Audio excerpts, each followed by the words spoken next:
One. So we are recording. Let me check output here. What's going on? Output.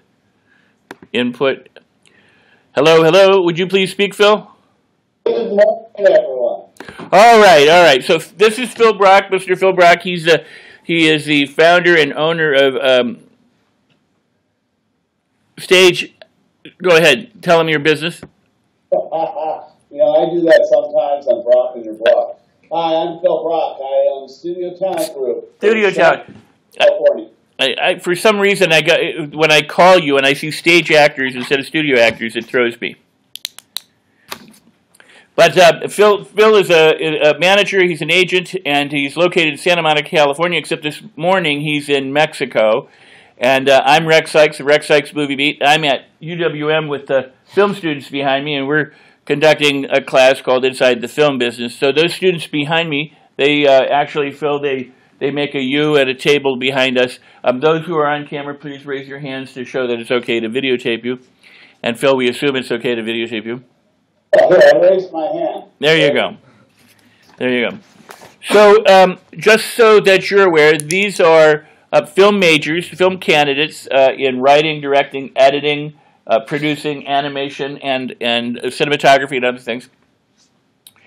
And they will obviously want to find their way into the professional film business behind the camera. Some also want to work in front of the camera or on camera. But nowadays, I mean, everybody is repped. Crew is repped. Cast is repped. And so we'd like to talk, and they may have questions about how they can, what they need to do in order to make it in the film business behind camera, but also what do they do, like when they get to Hollywood? How will they open doors? How can they open doors? Who do they need to connect with, and how? I guess that would be a starting point with us. So is there anything you want to know about the students before we begin discussing that helps you? No, other than well, you're in St. Paul. Now, where are you? Minnesota. Where? I'm in Wisconsin, in Milwaukee. So far away from Minnesota. That's right. I like Milwaukee. Milwaukee's a fun town until you canceled your circus parade. That's right. That's right. They did that, didn't they? Or They had the best circus parade. and indeed they did. And then they got rid of it. Okay, Catherine, you have to stay off camera. And you have to. We're having a quick pause before we get started. Okay. I had one of the bevy of beauties with me. I always travel with one of them. No, I'm just kidding. Don't put that in camera. Well, I got to tell you, none of this is edited, Phil. This goes out raw. Okay, so good morning. I see all of you have coffee as well, so I just got my cup of coffee. So I'm ready to roar. So in Milwaukee, we love Milwaukee. Indeed. So go ahead. So, got film students here, Phil, who are interested in making it in Hollywood behind camera and in a variety of different positions. And what should they do in terms of moving from film school to a professional career, even while they're in film school? I have a good priest in Santa Monica. Monsignor Torgerson will meet them on a Sunday for a quick prayer. That's always helpful. Look, I think building contacts in Hollywood, making sure that they start off in a professional manner. Keep working. Keep putting up examples of your work. YouTube these days is probably a great equalizer.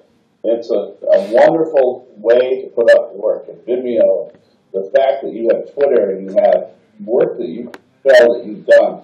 It's not only your demo reel now, it's what you've been doing while you're in university, while you're out in the real world. If as a student, all you're doing is staying in school and you're not doing any other work, I think that's a problem.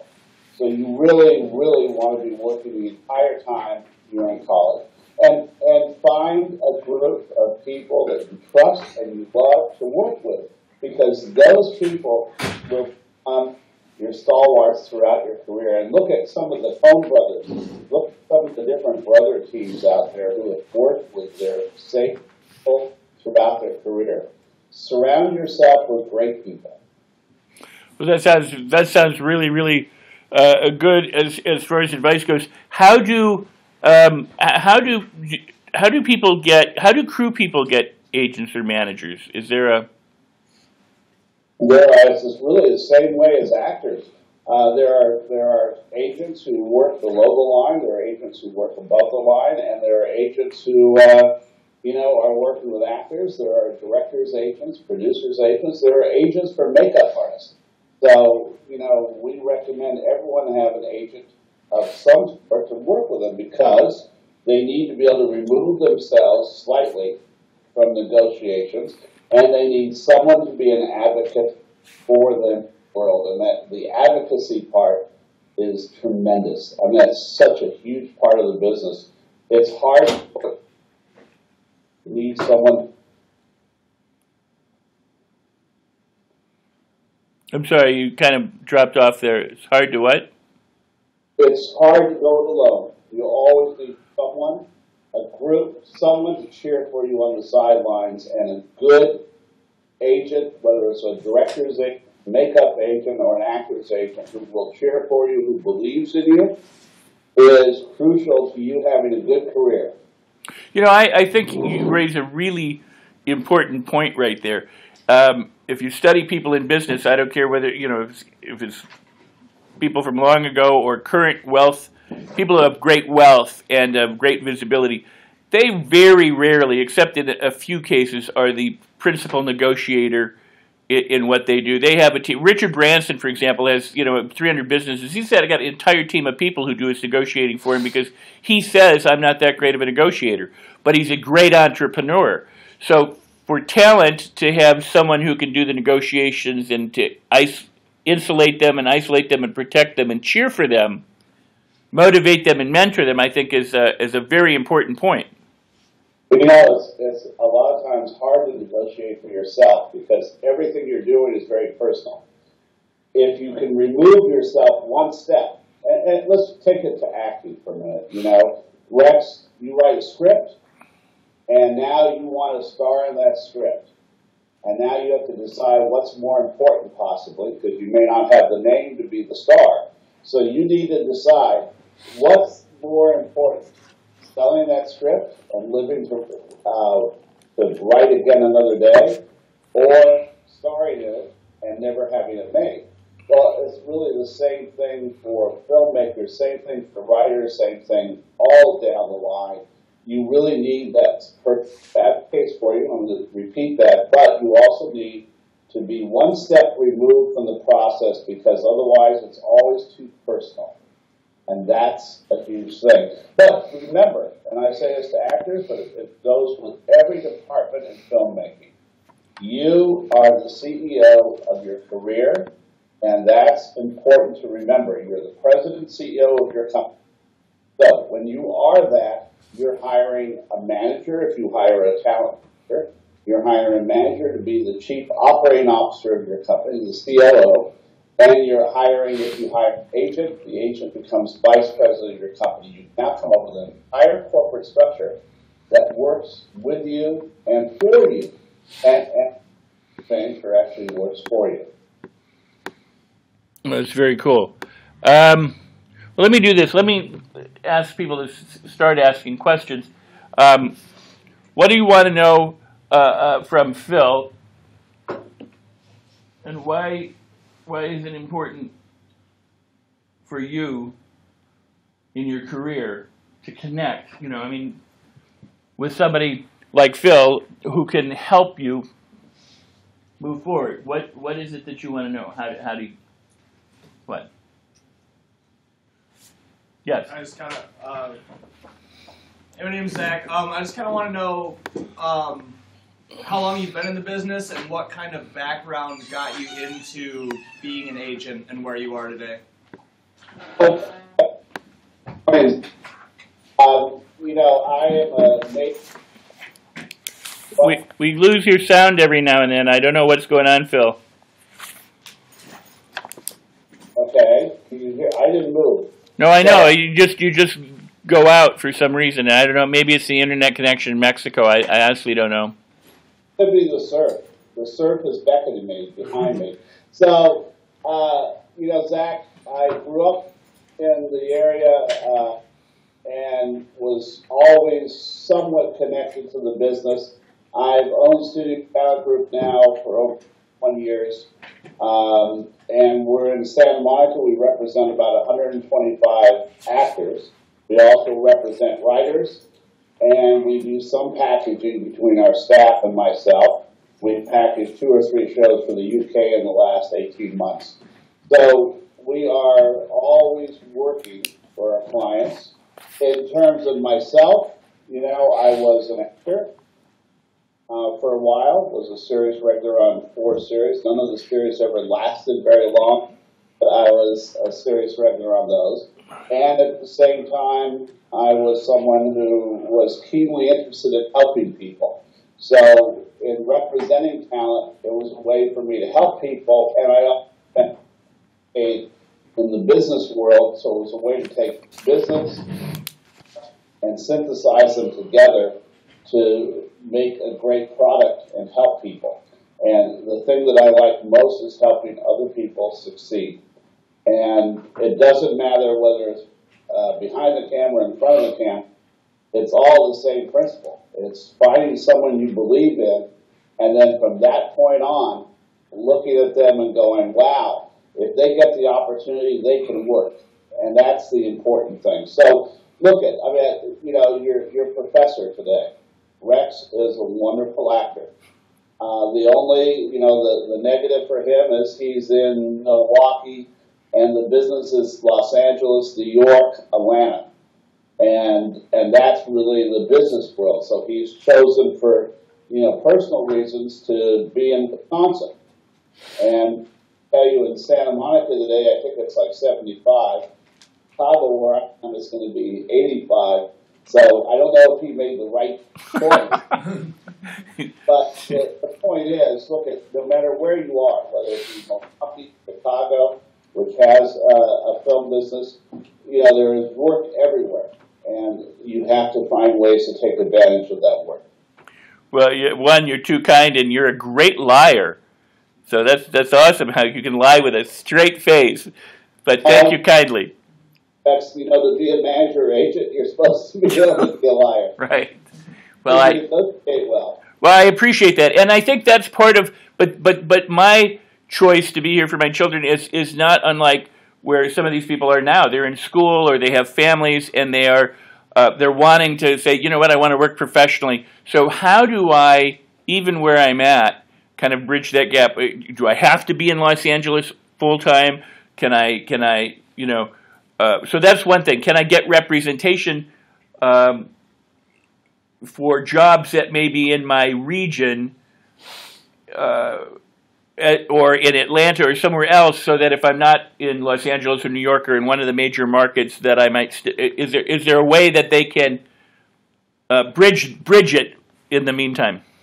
Oh yeah, first I think I always tell people that don't come to Los Angeles until you're ready. And how do you know you're ready? Because you own your city. So if you're a DP and people are clamoring for you in Milwaukee, every time there's a student film, every time there's an independent film, every time there is something going on, a web series to film, but the one people are calling. If you get that reputation in your town, then you look in Chicago and you see what there is there. Try and own Chicago. You can own Chicago, then come to Los Angeles. But in every town, you can create work. And look at, this goes back to Vimeo and everything else. There are so many ways to be creative. There are ways to do independent films. There are ways to do shorts. There's ways to do web series. And there's always a local community of active support crew in every town. You could be in a town of 1,000 people and there'll be people there. Find interesting topics. Find interesting subjects. Now, when I look at when I look at shorts. If it's something that's gripping and interesting, nobody cares where you're from. They just care about the content. And if the content it is really gripping, then that content will spread beyond your community. And it doesn't have to be a major topic. It can just be, you know, that perverse slice of life that creates interest. But that can be done. I could live in, you know, Madison, you know, Wisconsin, and be out for work in Atlanta or LA every day. But once you have that body of work where you can submit good tape, that good, you know, work, then you look at the next part is how do you get there? And that takes money. Because even if someone asks you to fly to Atlanta tomorrow to show your work, you've got to have the money to be able to get on a plane the next morning and go. That comes first. So look, I think those are things that are important. But I can't stress enough, doing good work in your community. You know, find great topics. Find great slices of life in Milwaukee. Then spread to Chicago. Then decide, look, you can get eaten up very in Los Angeles. You can get eaten up very easily in New York. Or you can thrive. And how that happens, partly is luck, and partly is having formed that body of work where you are at your college, in your community, and then taking that and going from there. Fair enough. Very, very good. And I would venture to say that part of, you know, I mean, a lot of people, like a lot of actors will rush to LA and then they say the first thing they need to do is, I got to get an agent. I need representation. And the wrong first thing you need to do is have that same thing I've just been saying, that body of work. If they can show that body of work, if they can show that training, they have to develop a resume. And remember this, every person starts off with no resume. It doesn't matter where you are, because all start off with nothing. So what you do is you take the nothing and you start having that blossom. And once that is flowered, then someone will want that. I know I'm being repetitive, but it really is this idea. Create that body. Don't worry about representation first, because you have to have something to sell. And if you walk into a room and there's nothing there, then those representatives that would help your career will look and go, I've got nothing to grasp onto right now. I've got no hook. And everybody, every producer, every director has to have a hook. Be a reason to want to use you and want to see your work. And if you don't have anything to show, nobody's going to have any confidence in you. And Hollywood is a lot about building confidence. Relationships, confidence. And then having the resume to back it up. Because if you have that resume to back it up, then you... Yeah, I think that's really well stated, and you know, obviously you should be good at what you do, but you come from nowhere and you build it, and they need to be able to. Go ahead. You have to be good at what you do. You have to be great at what you do. There's a difference. Absolutely, but I think it's fair to say the idea that a lot of us, whether we're actors or writers or directors or producers, whatever, it's so focused on us. It's like, I want to be that, I want this, I want that, I want that. I want to be on the screen, I want people to see my movies, as opposed to what do those people want from you? And if you've got something they want, you now are easier to sell. Well, absolutely, but it's also a matter of not worried about you, just worried about doing good work. Right? There you go. Great work. Everything else will come. And being that person people want to work with. You know, if you're just a person who's just depressed, despondent, and you may be able to do great work, but all the time you're just a downer to be with, well, when you're on a set, you're working on a set with someone 14, 15, 16 hours a day for a month, 2 on end. You want to be someone who's congenial enough. Will say, God, I want to have a drink with him. God, I want to have dinner with him. I want him to bet with me. That's important. Absolutely, absolutely. Other questions or comments while we continue? Because I have one. When you let's go with actors, because there's some people want to act, they may not hear, but let's go with actors. And I know we've talked before. We've done a couple shows on Sikes Movie Beat that people can listen to, the audio programs and a wealth of information there. But in terms of actors, I know you're talking about body of work, and I know you're talking about like their reel or their chest. But is there something that you, as their representative, look for when they come into an office, or when they read, or when they send you a headshot or a resume, that clues you into this person's not ready yet, or this person is, boy, I gotta get this person on my roster right away because they got chops and they're going to go forward. What distinguishes each? Oh, geez. Well, hopefully that individual has to each person, but I want to know a little bit about their essence, and it's not only the quality of their work. So, as you know, when people come into my office to audition, we want to see contrasting contemporary monologues. We want to, if they do musical theater, we want to see them sing 16 bars. But that, we're going to ask them 3 or 4 questions. And while we're asking them about themselves, we're going to also ask them questions about where do you want to be in 5 years? Do you feel you're better at comedy or drama? Where are you training now? What are you doing now? Because we don't only look at where they are now, but we want to hear about what they believe their potential. And that is also crucial. So the importance of potential, the importance of knowing if it's an actor, that they're training constantly, and that they are training in the right way. Because you can train, but you can, just to say, look I want to do TV and film, and all I've been doing for the last 3 years is improv. Well, that's fantastic, except for one thing. Every single TV show and every movie is scripted. So if you can't walk into a room and audition, if you can't walk into a room and spend that 3 minutes in someone's room wowing them, and it sounds trite, but a lot of times it's the wow factor. And then it comes to appearance. Are they physically fit? Are they mentally fit? Mentally fit is important. And are they training up to their potential? Are they constantly striving to be better? And that's the same with someone who's behind the camera. If you are behind the camera and you do the same quality work, you're not constantly trying to strive to be better, strive to excel more. Well, I think you've got to say, look, my last project won 2 awards. My next project's going to win 5 awards. And my next project after that's going to win 7 awards. And the following project is going to get me rep, and it's going to get me recognition. Well, it's the same with actors, and I'll have actors come in my office, and you look, and, well, what have you been doing? Well, you're not waiting to get an agent. Well, the waiting is death.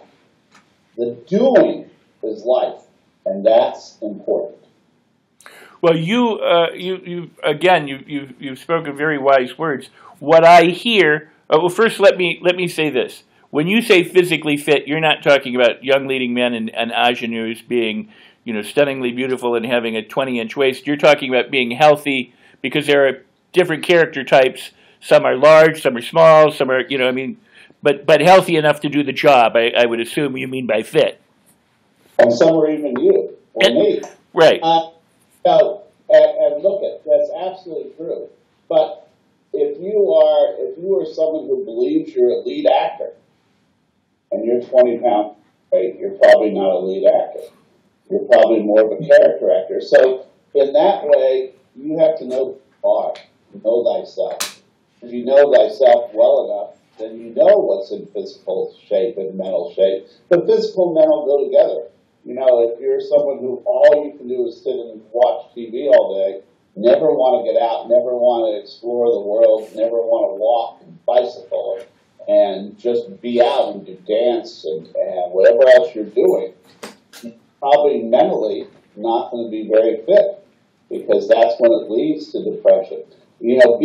every day. With actors, I want them up every morning ready to audition, because if they are, they get into a real habit of having to work and having to be up and having to be ready to go out and capture the day and grab a job. And to a large extent, that's what actors do, but that's what filmmakers do. Filmmakers, your job is to be creative. Your job is to find new, innovative ways to create your art and to help other people's art. I mean, if you're taking a script, you're taking that script, that stuff else, and making it, bringing it to life. Well, that's what actors do every day, too. Actors take other people's words and make them sing. And that's important. And if you can do that well, then that's when you work. Otherwise, you stay at home and, yes, you're that depressed person. Look, we need all types. As actors, you know, I have character actresses and character actors. I lost 2 this year. You know, I'm very sad about that. And I have a third actor who now can't act anymore because he has Alzheimer's. And, you know, those things weigh on me because I get very close to my performers. But I lost 2 of my greatest character actors. And I have a third actor who had won 2 Emmys, 2 Golden Globes, 5 nominations for each, who no longer can work. But wow. His body of work was tremendous. So, but and that person worked as an actor, no other job. 61 years as an actor, no other job. That's tremendous. And for anybody to be able to do that, it's remarkable. And that's the way it is, because if you're sitting watching me right now, then I presume that what you want to do is to be able to work every day in your profession. You want to work and just breathe, lead. You know, a famous Dodger bagger said he bleeds Dodger blue. And Lasoya was right. But that's the same with actors. It's the same with filmmakers. You need to be someone who gets up and breathes that and bleeds that, because that's what you live for. That's what a true artist is. And I want to go back, because some of the things that you said in terms of in your description moments ago, said, I want to do this, and I want to win an award, and then I want the next one to win 2 awards, I want the next. You're literally talking about deliberately, intentionally mapping out or creating your career. In other words, it's creating a path that you could follow in advance of being there. So all of that's really invisible. It hasn't happened yet, and it's dependent on you, but you know where you want to head. And that's important. And remember, the yellow brick road started somewhere as a dirt road, started somewhere as a horse path, started down the street as an asphalt path, got to see, and finally afterward became yellow brick and the golden road. But someone along the way looked at that and said, here's where I want to be. Here's how I get there. The only part of that that they need to remember is those paths change. You may find a detour, take a way over a wall, to continue on that road. But the point is, you never stop.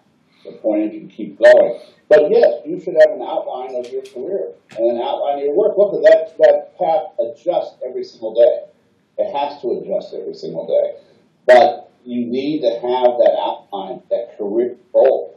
And it can't just happenstance, because happenstance doesn't get very far. It helps. But it helps because you already have a plan. It helps because you already have an outline. And again, because you are building on your body of work. That's the important thing, is keep building on your body of work. I think it's important to do the planning. I also think it's important to leave enough room in your planning for fortuitous moments and things that drop in your lap, so that you can include them as they come along. Because the more you plan and the more you network and the more you develop those relationships, the more likely that will happen for you, because you're creating an entire atmospheric climate of success. And people gravitate towards successful people. Absolutely. And that's what I've been really saying, and you just summarized the whole thing for me.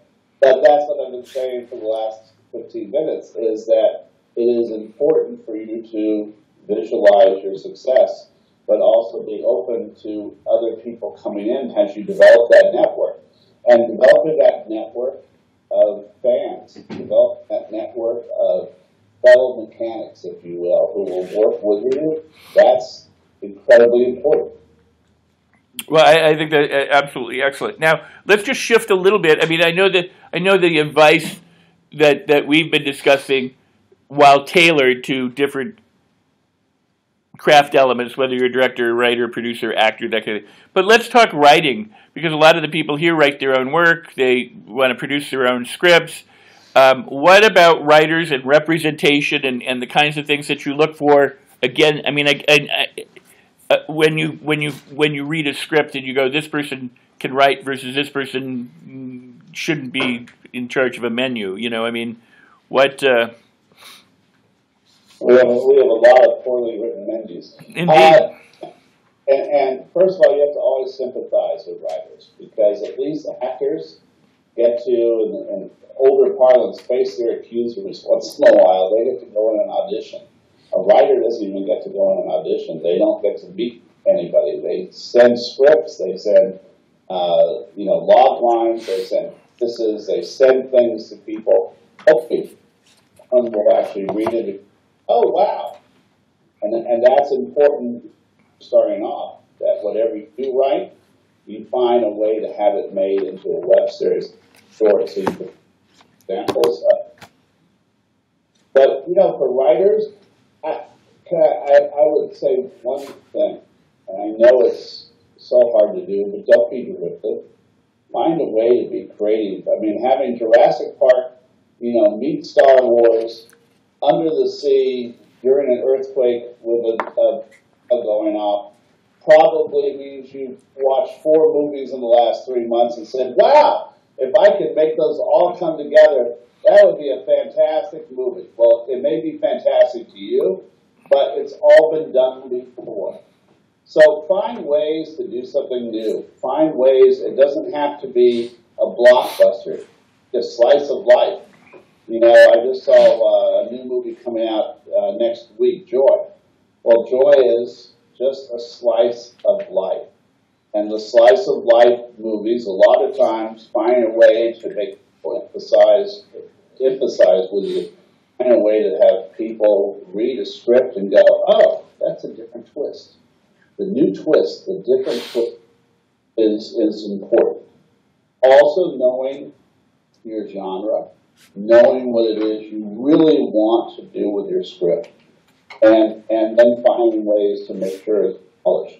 And polishing takes a lot, which also means when you finally get it to an actor or someone who will read your material, really taking their suggestions, poking those in and going, oh, yeah, maybe that will make it better, because it's hard to create in a vacuum. Can we talk from your side what it means to polish a script? I mean, I know a lot of people, they write a script, they go, I get notes, and then I try and incorporate these notes, but what does it mean when it goes to it's polished, or it goes to a script doctor, or, I mean, any number of I don't mean versions of it, but when it's finally ready for presentation to an agent or a studio or somebody, producer? Well, I mean, when you look at a script, you write, you put your heart into it, you put your vibrance, your being into that script. And as you look at that script, it gets very personal to you. So I can tell you, we received, I think Travis and Kathy in my office received probably 25 log a day. I received log lines a day. What in 2 or 3 sentences makes you go, oh, that's interesting. Wait a minute, I need to look at that. Well, it's hard to imagine sometimes, but we look at it, and there'll be certain things that I like that Travis might like science fiction more. I might like history more. I might look at it and say, oh, let's look at a book adaptation. Someone else. But finally call that person, and we do that script, and we sit and talk, And we look at it and go, it could be tweaked here and tweaked there. And if it is, then we can present it to a production company. We can present it to, Plan B. We can present it to someone to work with. Well, that takes a lot of collaboration and a lot of work. And that may sometimes take 3, 6, 8 months to go back and forth to do the drafts. But what our staff is doing is saying, looking at a script, saying, the meat of the script is good. It needs those potatoes and the green and the different parts of it in the right sauce. So that process can be really time-consuming and very frustrating for writers. Very, very frustrating. But that's the part that makes their script saleable, because if they're doing it right, they're writing art. And then an agent or manager is taking that over and looking at it and being able to wrap it up into a prose so it can become art that's made. And that is the difference between those two things. All right, fair enough. Any questions in the meantime? Yeah, I got one. Okay. Hey, my name's Damien. Can you just elaborate on the slice of life that you were talking about? Like writing a script that focuses on a slice of life. Personal experience. Oh, that horrible date gone on in your life that just, it's horrible. The different things like that. Some of your words are dropping out, Phil. Sorry about that. That just be the time zone or something else. The slice of life is simple. Something that happens in life that is remarkable. Just because that way people emphasize with you. They look at a script. No, they look at a film that's made, and they walk away identifying with something. They walk away identifying with that struggle. The struggle is what is important. And that, I believe, is crucial, is identifying the struggle, following someone through the struggle on a slice of life, and finding that way out, finding that rainbow at the end. It doesn't always have to be a pretty rainbow. You look at some American Hustle, there's a ton of movies out there. Joy, which is coming out next week. David O. Russell does really great slice of life movies. His last 3 movies have all been slices of life. Well, those slices of life are interesting because you get involved in the characters. You start to feel for those characters. You start to feel for their struggle. You start hoping that they will succeed, that they will find a way to win. And if they find that way to win, then it makes a good movie. But slices of life, look at, there are blockbusters. We all know Star Wars, by the time everyone sees this outside of your classroom, Star Wars out and will have been a huge hit. A blockbuster. That's a slice of futuristic life because you still get involved in the characters as well as the action. But a lot of what you can make easily and inexpensively in your neighborhood, in your city, are relationships. And the relationships can all be different. There were a lot of great movies out last year that were really slices, small slices of life, minute slices of life. Sometimes where you were in a small city, the struggle, it could be a struggle of alcoholism, it could be a struggle of violence, it could be all kinds of little struggles. And those struggles, a little glint in their eye, make a great movie or a great script. There's, if you have a follow-up question, I want to entertain it, but there's the notion that I know that you've heard, and I'll extend it to, they say that a star is somebody that both men and women want to have sex with, or, they want to enjoy them. They want to live their life, or they live vicariously. But the same thing is true about characters. In other words, the character in the movie is somebody that you might feel an empathy with, or you might want to be that character. You might want to live their life, or you might want to overcome the way they've overcome, or God forbid, you don't want to go through whatever they've gone through.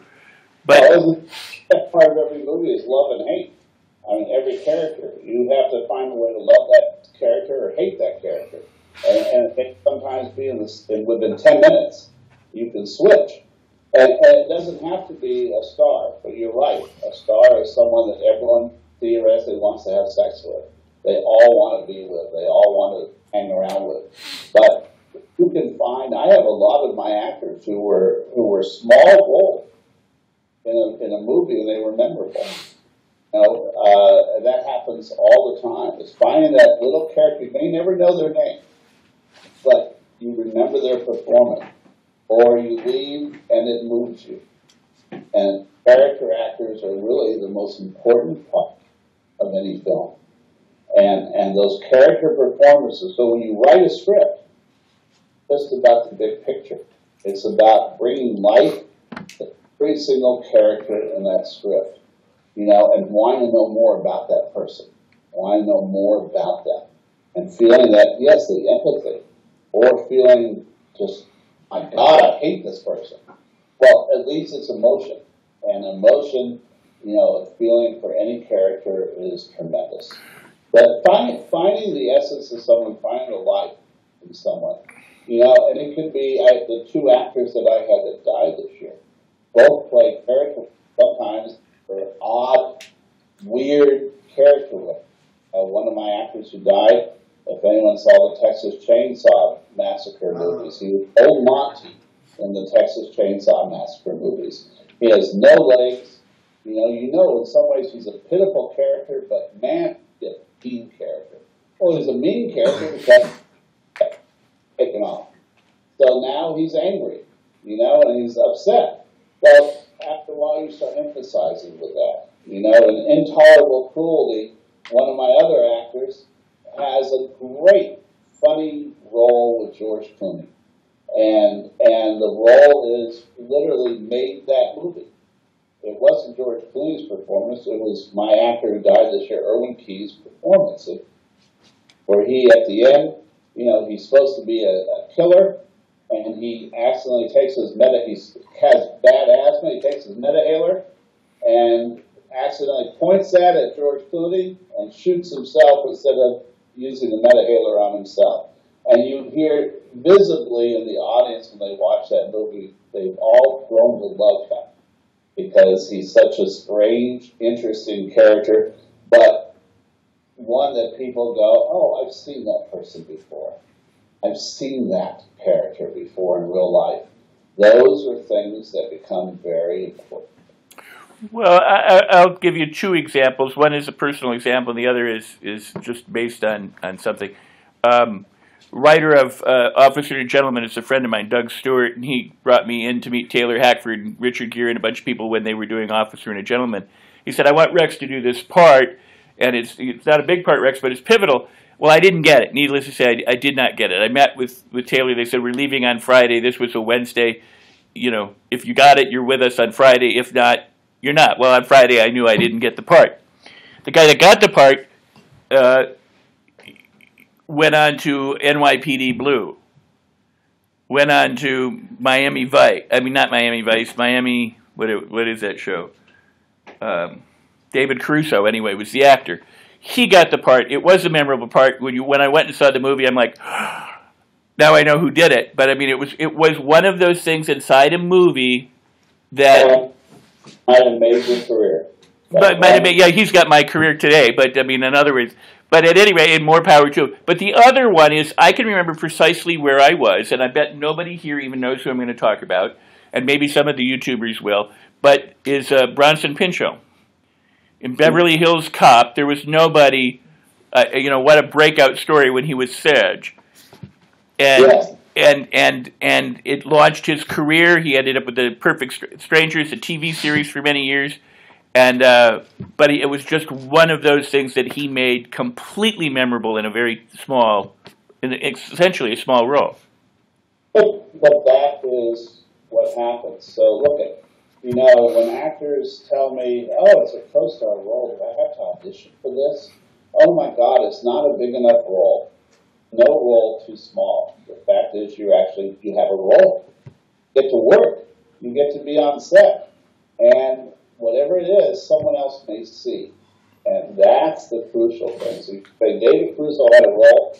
Taylor Hackford, who's a wonderful, wonderful director, and grabbed him, and someone else saw that he was able to use the demo tape from that and make that into his career. And you know, a different actor might have taken that role, nothing might have happened. You know, it's still, someone looked at that role and went, wow, all right, I see the potential in that. I see the growth in that. I see even more occurring because of that. That's important.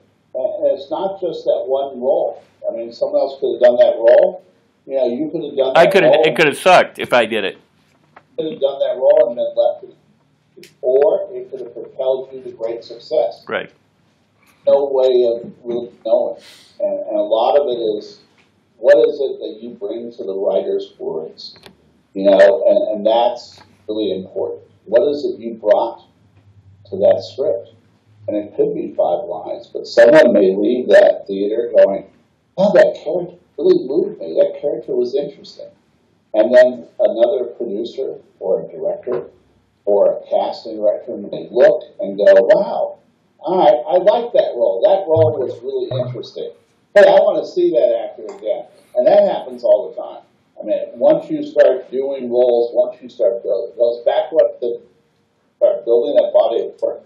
People will start looking at you as long as you always bring your essence to that role. Jack Nicholson is always Jack Nicholson. But it's what he brings to the role and the fact that people believe he's eminently watching.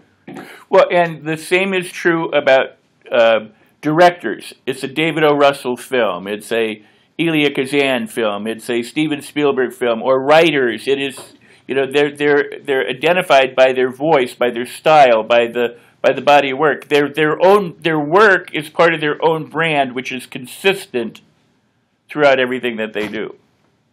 Yes, and that is finding voice and making sure you have that consistent voice and a voice that is creative enough and artistic enough that people don't necessarily know what's coming around the next corner. You know, if the roadmap laid out and you can see in a script from beginning to end at the outset why there has to be some obstacles there that don't let you see the next road, don't let you see the highway. And that's the same thing. David O. Russell I mentioned, and you just mentioned, because he's turning out really great black films. And those films are getting recognition because of his style, because of the scripts he's choosing. You know, that's a huge thing. Whether he writes a script or he brings a script in, there's something that he looks at and says, wow, this is going to be a great piece that other people are going to want to watch. And he's using the same actors over and over again. So he's found that group of actors that he loves to work with. Taylor Hackford, the same thing. You know, found a group of actors that he likes to work with over and over again. That's commendable, because they're turning out great performances. He knows he can rely on them. He knows that over and over again, they're going to give him what he needs to make sure an audience looks at his product and goes, wow. True enough. I'm going to switch gears just a little bit, and then again call for questions. So think of your questions. That is, what is the The gentleman with the hat on behind you, is that Caribou in Milwaukee? No, this is just from the union.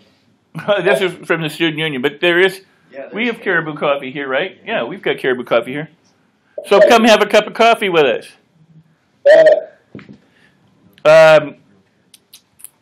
The question that I have is a business one. The difference, you're a manager, you're an agent. The difference between managing and agenting. Why does an artist in front of or behind the camera need one or both? How do they differ? And is there a preferred means of going about securing? Like, should they have a manager first? You can help them find an agent. They get an agent, then a manager. What? Your thoughts? Let's all pretend it's Christmas season right now when we're filming this. Let's all take a walk in the Best Buy. And the people in the aisles who will tell you about a TV, I was looking at it last week at Best Buy. And this one salesman was fantastic. He gave the difference between two TVs very simply, very succinctly, and I went, oh, now I understand the difference. And he said that producers, I'll give you the plug, directors, when they come, it's the Best Buy in West LA, and he said, look at my people in the business, quote unquote, when they come in to buy a TV, they buy a Sony if they're producers or directors. If they are not in the business, they buy a Samsung, because Samsung has those richer colors, but it's not necessarily true to life. Well, that salesman to me would be a talent manager, because that manager, right, knows about the product, is able to explain the differences in two products, and isn't just selling you the product, but he's also talking to you about the value of each product. If I went to the cash register to buy that TV, that person to me would be the agent. The agent is the person who was actually making the transaction and selling the TV. But the manager is the person who will know more about that product. The manager is the person who will be able to explain the intricacies of the ratio of, how many bits are in it, how many different things are going on in that TV. And that's the difference, whether it's 4K or 3D or whatever, or 1080. Well, that's a manager. The manager is the one who knows the product, who can explain the product, who has less products to sell because they are spending more time with each person. They're getting to know more about that particular actor or filmmaker, and they will spend the time trying to sell it. Whereas the agent, look, is going to throw a ton of people out there and just go, here, buy something. I just want to sell you something. Now, that's not always true, because I have agent friends who work really just like managers. And managers and agents, each person works individually. There are over 800 managers in Los Angeles. Over 800. That's a huge amount. And not everyone is right for everyone. So you're going to look at that and go, for me, in doing this, I look at the company, the part of management is to prepare people to be sold. If it's an actor, let me concentrate on acting for a minute. If it's an actor, I'm looking at their head, make sure they have great presentation, that we go over their demo tapes with them. We look at their resume with them, prepare their resume. We give them advice on acting classes. If they're doing casting workshops, we're telling them which casting workshops to go to, which to avoid. And we're spending time with that performer, getting them ready to be sold. Now, if they have an agent who's the vice president of that corporation, the agent's job really is to help. In my case, we do the selling as well, because we're a unique hybrid in the industry. But you know what? Bottom line, a manager knows the client. A manager spends time with those clients. A manager spends time preparing, which is why a manager gets 15% commission and an agent gets 10% commission. Now, who do you want first? You want whoever is going to fall in love with you. Whoever you believe will hit you, will be willing to work for you, will be willing to help you move to the next level in your career.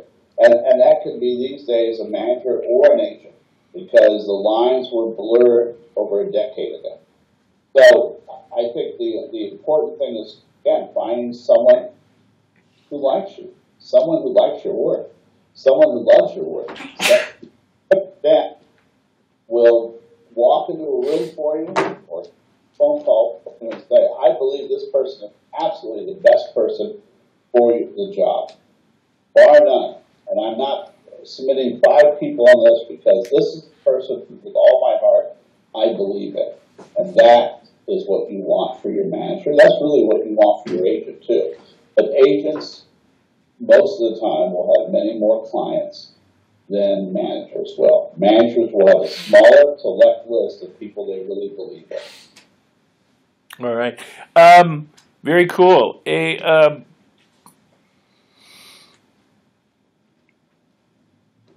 There are agents that will willingly develop talent or help new talent come in, and then there are those agents who will swoop in and grab talent once they've been developed or once they get some heat. And thoughts? Well, Jack Nicholson, Harrison Ford are people who stayed with the same managers and agents their entire career. And to me, of course, being a manager, that's commendable because I want someone who I develop to stay. Now, I had a client leave me yesterday.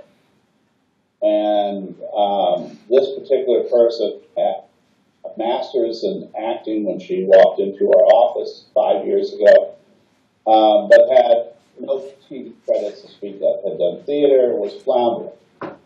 And over the last 5, had co-stars, she's had guest stars from us, she's booked national commercials. She had developed a career. But she wants. You're dropping out. So let me back up. Yeah, back up a bit. So that particular actress had been with us for 5 years. She had booked commercials, booked TV shows, developed a resume with it. Yesterday, she made the decision to move on because she says not only does she want to act, but she also now wants to direct. And we don't necessarily, as a rule, handle directors. Well, I'm frustrated and sad because we took her when nobody else would take her in town at the time. That was good. And we developed a career. She now has a resume. Would I have liked her throughout her career? Yes, because I think we were helping her. She's been getting audition after audition after audition. I would tell her that she has now split her attention in too many ways. So she stopped concentrating on booking her acting role. She's got distraction breeds, inattention and breeds not a lack of booking. And it stops her from doing her job. So was I frustrated I lost her yesterday? Of course. We spent 5 years working for her. That's a lot of time, a lot of effort. And she's changed her real career twice during that 5 years. She got married during the 5 years. A lot of life happened. I don't think that she had really passed us by. I think she needed to work harder at what she was doing. And making that change, being restless, for her right now may be a good idea, she thinks. I would wonder if it work out that way. So I believe longevity with a manager or agent is important because once you know each other, and unless you become waylaid along the sidelines, you'll work hard for that person. And I believe you work harder for people who are your friends because you don't want to let them down. And I think that's important. But, I'm someone who, when I take someone, I never take someone for 3 months or 6 months for a year. I take them with the belief that they're going to be my client for their career. And I think that's it. I have to believe that person is going to be with me for their entire career. If I don't, then I'm already selling them short.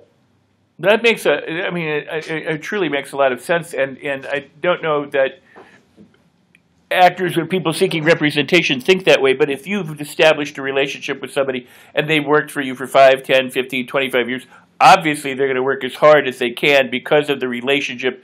And that's what, this business is about, relationships, and that's why Scorsese has the same editor or, the same DP, in the same way. So that makes a whole lot of sense. I also would like to ask about scams because agents and managers are regulated by law, or and you've been on the boards and associations and trying to make sure that everybody operates legitimately. But also, there's production notices and emails and casting outlets, and there's a lot of stuff where people who are outside of LA or even in LA can fall prey to spending their money in an ill-advised way. So. Even with those laws, Rex, actors, people below the line, they get taken every day because there's always someone who's not legitimate, who's out there, who's trying to take advantage of someone. So you have to always be on guard, but you always have to look at, the internet is your friend. The internet is where you can research people, you can research companies. We just had 2 more instances in the last couple of months, and articles that I reprinted on my Facebook page in the Los Angeles Times of actors who were fleeced by agents. Agents who didn't pay them the residuals, who didn't pay them the money that was due to them. Instead, they spent it on their own expenses and then said, well, I guess we don't have it anymore. Well, for actors, that's their livelihood. That's their future. And in both cases, these agents got away with not paying those actors back because they didn't use them. So, part of that is to be diligent. Part of that is to, a Republican president years ago said, trust but verify. And that is Ronald Reagan. That's the one thing he said that was absolutely accurate. Trust but verify, because there are scams out there every day. There are, as much as, every day you want to try and do your best and be on, a great job, there'll be someone out there who will try and take that from you. And here's an example, not in the acting business, but I'm president of my high school alumni association, one of the things that I do in the community. And yesterday, members of our different high school classes got an email that said, join your alumni in being together at this, on this internet site that you could all join together, and it's called the Alumni Page. And they said, Santa Monica High School Alumni Page. Well, it's not our association. They're saying for $59, we'll give you a lifetime membership. Well, within 2 hours after that was sent to, evidently, thousands of our alumni, I started getting notices from people saying, hey, we just paid for a year, but we want to pay for the lifetime for $59. And of course, I'm saying, wait a minute, it has nothing to do with us. So the scams are out there in every business every day.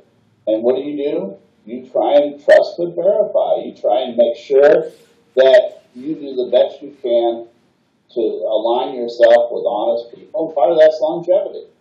Part of that is someone who's been there for years. You look, do they have complaints? Are people complaining about them? Their business practices.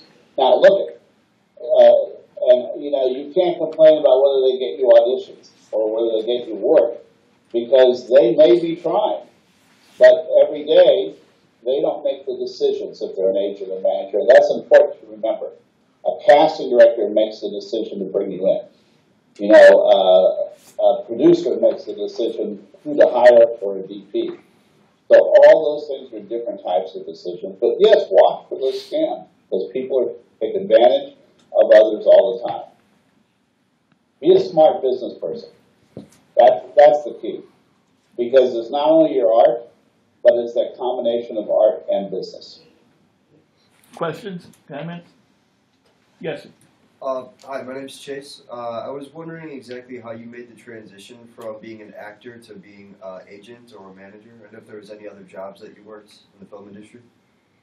Well, I went from acting directly to managing, but through a route that was accidental. Because You're dropping out again. In my career, I started off as, first of all, a teacher coach. That's what I went to school for. And I taught, I coached football and baseball, not acting, and went from there into retail. Again, a strange transition. I ended up owning a chain of retail stores for over a decade. And then from there, I went back to teaching. And I also started working harder at my acting career, which I had done when I was 12 years old. So from acting, the quick story is I had a couple of students in a middle school class while I was acting and I was teaching at the same time, who asked me every day if they could become an actor. Mr. Brock, make me an actor. And that year, one of the two girls had a lot of issues, tried to commit suicide. The other girl was 13 years old, and both of them were in inner Los Angeles, poor single neighborhood Los Angeles, wanted to become actors, and at the end of the school year, I asked the person who had taken my headshots if he would take their headshots for free. And he said, no, I won't take them for free, but I'm going to start managing some actors. I'll trade you headshots, I'll trade you that for you coming in my office and helping. And that's how I got started. Total accident. But I found out that I was good at it. I already knew business, and I could sell someone.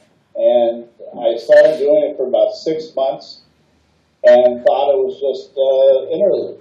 It wasn't a career choice. And at the end of the 6 months, I thought about quitting, and the actors I brought on said, you can't quit. You're doing a better job than anyone else we've ever had. And that's how I got into it. So, a lot of times the door just opens. And it's up to you whether you walk through the door or look at the door jamb and say, I can't enter. Well, I always figure if I can go in the door, I can find a way back out. So just go in. And my career was totally accidental. But I rose to become the president of the Talent Managers Association States. It's funny because I look back at when I started managing and look at the people who have come and gone. And sort of it's a miracle to me that we're still there. Media Talent Group exists and hasn't gone under, hasn't gone through tons of problems. I hire great people. I've been lucky enough to always be a great judge of the people that I want to surround myself with. And every person who works with me is better than I am. And they're better at their job than I am. And that's fantastic because that gives me a team. And they can make me better every day, but they also are great with my actors and great with my clients and great with the community things that I wanted to work on as well. Jobs happen by accident. They really do. You can be an actor for the next thing and step behind the camera once in a web series and go, wow, that's my calling. It's totally changed. It's totally a new career. But it can be accidental. That's fine. Look at if I was lecturing at UCLA right now myself, I would tell you that an average 21-year-old may have up to 10 careers before they're retired. And 8 of those have not been invented yet. Think about that. Everything is changing so quickly, and there is nothing that says you have to have the same that your grant had for it. So part of this is finding your way and then looking and going, hey, there's another road. There's another thing that I can walk down that will make me successful. Rex isn't doing the same thing he was 25 years old. Are you?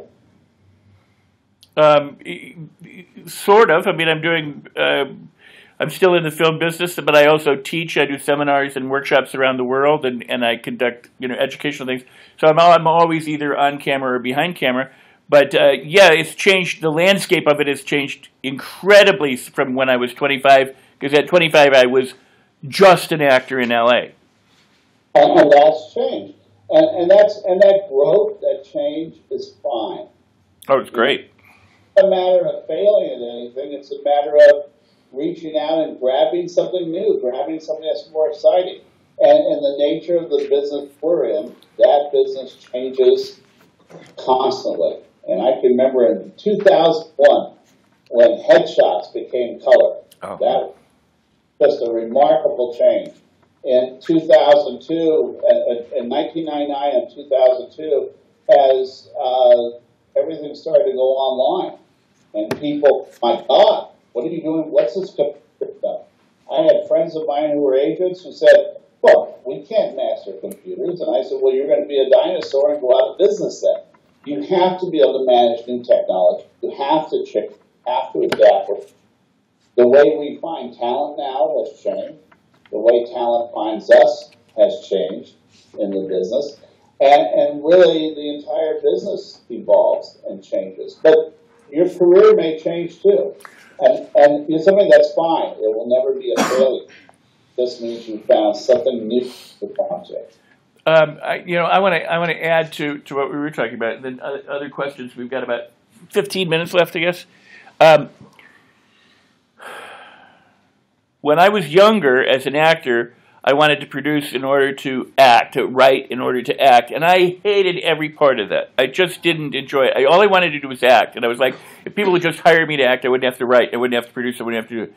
When I got older and I stepped behind the camera as a producer or director, I loved it. I was like, this is so cool. I love acting, I love directing, I love producing. Writing, I'm getting more and more into and used to, but because I changed and grew, I don't consider anything I've ever done a failure. Some things didn't work out, and I went down different paths or anything like that. But I am more successful and happier today doing anything and everything I've ever done, and which, first and foremost, is having my children, and that family, and then beyond that is the career and the success that I've gotten to enjoy through my life. So I think, when you're starting out, you have certain things that you want, you know what way you want to aim, and you may change and find down the road that you are doing things that you had never thought you would do, but that ultimately add incredible value to your life and incredible value to the other things that you do. So piggybacking on that, but this isn't about me. Today, so I'm in a hotel room, and you just mentioned that looking at my iPad right now that is used for this Skype interview, and I put 3 books that I brought with me on this trip on top of the blanket. The middle book right now is called Voice, A Stutterer's Odyssey by Scott Damien. Scott Damien is one of my actors. Scott has worked at Disney, the Aladdin show at Disneyland for over a decade. He's been on soaps, he's been in movies, he's been in TV, he's done theater. He's a fine actor who started off his life as a stutterer. Overcame that to be on stage. But he just wrote a book last year called Voice, A Stutterer's Odyssey by Scott Damien. Well, to me, that's part of growth. He found another way to release his voice, and he's now also doing some producing and directing. Wow. And find ways as he gets older, expand his horizons, because your voice isn't singular. Sometimes you have multiple voices that you just have to find release. And what you're saying is exactly, I think, Rex, we also get more comfortable with age, I think, with being with ourselves and learning how to grow and how to accomplish new challenges without being upset at the challenges that we may not have been able to do as well as we wanted to when we were 25. When I was 20, and at UCLA, my goal was to come back and coach at UCLA. My goal by now, I'm 61 years old, about to be 62 on Christmas Day. Wow. And I would look at it and go, wow, I wanted to be principal of a school or a school superintendent. I wanted to be a coach at a major university. And all that changed. There's nothing wrong with the change. I'm still successful. I found other avenues and other ways to do things. In my city, I've been the chair of the Recreation and Parks Commission now for 30 years. Association. I was president of the California Recreation. You're dropping out again, Phil. So we're missing some of the names of the organizations. So, I've been chair of the Recreation and Parks Commission in Santa Monica for over 13 years. I was president of the Talent Managers Association of the United States.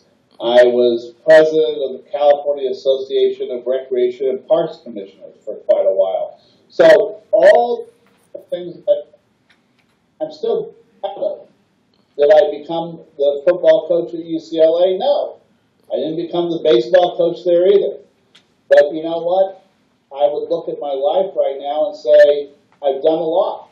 And I still have more things to do. I have a country uncle. And that country uncle tells me every once in a while, he reminds me if I get depressed, that I have a choice in life. I can choose to rust out, or I can choose to wear out. Well, I know where I am. I'd rather choose to wear out than to rust out. So I presume that I will always be active, that I will always find not only a way to do my job well, but to find ways to help in my community, because part of what you do in life is finding ways to give to others. As someone in the film business, you've already declared that you have a voice, and that voice is important. That voice is something that's crucial for you to share. Well, it's also crucial for you to find ways to help others who don't have that voice. You do it through your filmmaking. You do it through your charitable efforts in your community as well. And a lot of times those charitable efforts may lead to other film, because when you're doing something for the right reasons, other people will want to help you. And you'll find people who will finance your projects, who will do things for you that aren't in the business, but see your potential and they like you. So find ways, each one of you, even while you're in college, find one thing that you can do to help others. Spend a couple of hours a week helping, because here's the other thing. When nobody will make your project that much, when you're at a roadblock in your mind, and you need that great slice of life that someone asked about there, where do you find that slice of life? You find the slice of life in one place, your community, in your experiences. You know, Shelley Winters, which I always quote, and now it's outdated, but Shelley Winters said you couldn't be a good actor unless you read the newspaper every day. You had to be able to be a mirror of what was happening in the world. The pain, the suffering, as well as the glorious, wonderful things in the world every day. Well, that's what you write about. That's what you make films about. That's what your slices of life are. And those things are important to remember. But how do you do those? By not just isolating yourself in a room. By being out in your community, by interacting with people, by finding other ways to help. And a lot of that is finding ways to help people that are less fortunate than you. Because you're going to work on your art. You're going to do what you want to do. I think that's really beautiful, and it is it's absolutely true in many different ways. There's nothing to me sadder than a group of 5 or 10 or a dozen filmmakers all sitting around complaining that they can't raise money for their projects, but that they never have any other interests in life. They never do anything, go anywhere, never contribute, never help at a charity, don't go feed the poor, or whatever it might be, because that intersection with other areas of life is where you find, this isn't just so that you can get your projects made, but it is where you find people who, because of what you do and who you are and where you are and what you're working on together, might very well fund your project or be interested in it. You're not alone in a room, but you're not also in a room with the same people having the same problem. You're out helping solve problems for other people, and when you do that, you increase your chances and the opportunity for making other things happen. As an actor or a writer or a producer or a director or DP or whatever it is, you're always looking for inspiration.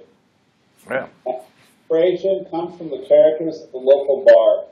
The inspiration comes from walking around a zoo. The inspiration is from going to the homeless shelter or the gay, or teaching kids how to read. That's where your inspiration comes from. Your inspiration, all the other characters you meet in life. And remembering those characters, that's what makes you a good filmmaker. That's what makes you reflect what you see in society. And look, you should all be incredibly sad about what's happened in San Bernardino, what's happened in Paris, what's happened in Colorado Springs, what's happening in so many other areas of our country. Well, those things help make you a better filmmaker if you feel those. And for the filmmaker who says, well, I don't watch the news, or an actor who says, I don't watch the news, that, to me, is a huge turnoff. Yes, the news is crappy a lot of times. The news sucks. It really does. And it's frustrating. And it can make you angry. That anger can make you a great filmmaker. That anger makes you a better actor. That's what you need to do. It's not just creating. It's not just sitting in a dark room with a bottle of cheap vodka and writing. It is also all the other parts of the process of being out at the art museum on the shores in Milwaukee, to walking around in downtown, to interacting with as many people as you can. Not only do they help you be creative, but they will help be that support system that you need as an actor, that you need in any part of this business. Excellent. Any final questions before we wrap?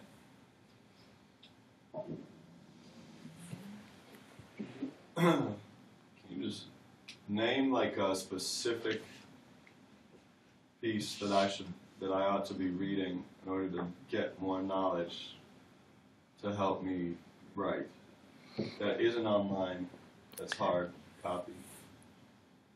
So this is Damien asking for a specific piece of something he can read that will help that's not online. I'd rather not. I'm looking at my computer all the time. So you mean like a book that you can get from a bookstore? Sure.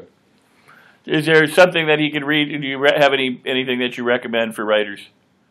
You know, I've got about 4 or 5 books, and now I can't remember the names of any of them that I thought were influential, but I can send Rex a note with a couple of them later for you. Yep. But, yeah, keep reading about writing. Read scripts. If you're trying to be a writer, Damien, read scripts. Read scripts, and yes, you do have to read those online, but find those scripts to read. Find what other people have done that have been successful, and look at their formulas, look at what they've done. And then, because script writing, right, as you know, is not only sitting and writing, but it's also formatting. And that's where you look at, your different programs that you write with. And someone just, Google, I think, just came out with a new computer program that will change Final Draft and really makes a Final Draft equivalent free. It's either Google or Amazon in the last 2 weeks have come out with a brand new program for writers. And that program is going to be open source. So wow. It's a program, and it may mean the end of Final Draft as we know it, for instance. So there's always something new. So don't discount the internet. But there are a couple of books, and I'll send Rex a note with them a little bit later today. Fair enough. Others? Anything else? I got one more. Go for it. Okay, so I just spent like several months writing a screenplay, and finally directed the film and shot everything, and now I'm in post and have a rough cut, and everything. Like, I pretty much stuck to my script, but it definitely, it's definitely just a much weirder film than it looked like on paper. So how do I avoid that from happening again? Like, because when I'm reading it and stuff like that, it sounds very, very interesting, very filmic. And the finished product is just more like really theatrical, and not like the acting, of course, could have been better. But overall, the story is just weird as hell, and it kind of just makes me think, like, I don't know, like, it's super weird. Is it weird in a bad way? It'll be fine. Like, I'm still gonna own it. You know what I mean? I'll release it, and I want to see what people will say. But you subvert your own vision, and question. Was that subversion a bad subversion? So you're saying weird. Weird as in, oh my God, this is now terrible, what the hell did I do? Or, oh, this twisted completely from what I thought of. But you know what? It's cool and interesting. There's definitely that second one.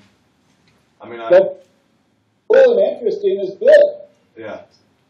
Worry about the fact that it didn't do totally to what your initial outline thought it would be, because that's all right. You may have created something that's more interesting, more vibrant, more unique than you had. There's nothing wrong with that. Don't worry about sticking closely. Now finish it and see what people think, because do people appreciate? Will all say, "Oh, this is weird, bad," or do they go, wow, this is kind of cool. I don't think you have to complete the same thing. Did you get the best out of your actors? No, I don't think so. I was working with 12 actors. I feel like rehearsal would have been really, really strong and really like crucial to improve the performance, but it was just too, I think it was just too difficult to get everyone together. I mean, the only time when I finally got everyone in a room is when we were just looking over the script, but we never actually rehearsed. So think about this. Find a way to make it with less than 12 actors. Right. Find a way to do it with a smaller group, and find a way to have those actors do the rehearsal you need, so you can make sure that your initial vision comes true. But if you got something out of them and you think it's weird, it may work. It may work better. I think it's why you develop a group of actors you work with that you trust, that you believe can bring their words to life. In this case, full effort. You were the writer, and you were also the person who that writer's words, your words, life. That may have brought him. That's not necessarily bad. I'm not sure if Picasso thought. You were losing your audio again. I'm not sure that every time Picasso painted, he thought his paintings were going to come out as bizarre as they came out. So, you know, a lot of that creativity may happen in the stroke of the brush at that moment, and that can happen as well when you're directing. That the stroke of that brush that you're using right then subverts your words, but, you know, getting the best out of your actors will also come over time. Is this the first time you've directed and written? No. So you've been doing this for a while. Yeah. Are your projects getting better or staying stagnant? No, they're getting much better. Well, then you're what you need to achieve. Well, because that whole point is growth, right? The whole point is you're not going to turn out a masterpiece your first film. And it doesn't have to be a masterpiece. It has to be something that moves people, that affects people. And, you know, in whatever genre it is, make it something unique. This version's fine. Next time you'll learn from it and you'll find a way to work with your actors, and maybe you'll have a smaller ensemble, because that may be less unwieldy for you to work with. Very cool. Thank you. Cool. All right, Phil, we are at that point where we're out of time. I need to end for technical reasons because of class and to make sure that this saves before I have to vacate the room. But what you've shared and what you've said from your expertise and from your vantage point, I certainly appreciate. It's been very valuable, and I'm so glad that you took time from your Mexican morning to spend with us today at the class. It's been awesome. Great. Well, thank you. Very nice to meet all of you, and enjoy your day in Milwaukee. You know, I almost feel like grabbing this and walking outside so you can see the ocean view here. But I think it would be. If you got a minute, go for it. And while you're doing that, I'll reach out to you later, and say hi and debrief. Well, let's see how we do with this, Bill. All right. So this is my view, everyone. living vicariously. Okay, you guys got a view there? Aim it down a bit. Yep. Awesome. Yeah. We see the beach and the palm trees, the water. Well, we're nowhere near something like that. Well, that's my view for the morning. Well, stay there. We'll be right there. I'm going to leave all of you and allow you to go on with your day. And have a great day, Rex. Nice to meet all of you students.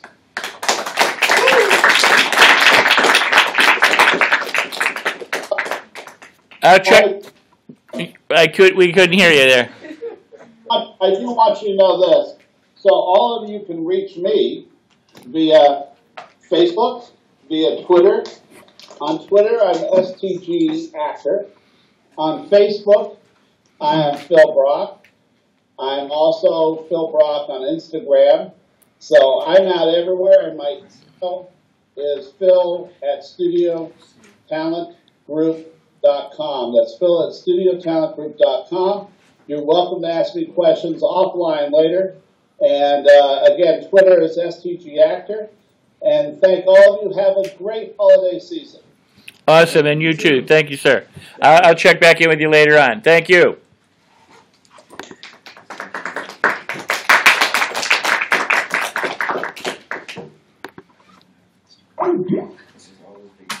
Well, awesome. So always know, you should always know your agency's name. I say STG all the time, that I never think about the fact that it's Studio Talent Group. Where the heck is my recording? It's like, wow, so bizarre. Where on earth is that? There we go.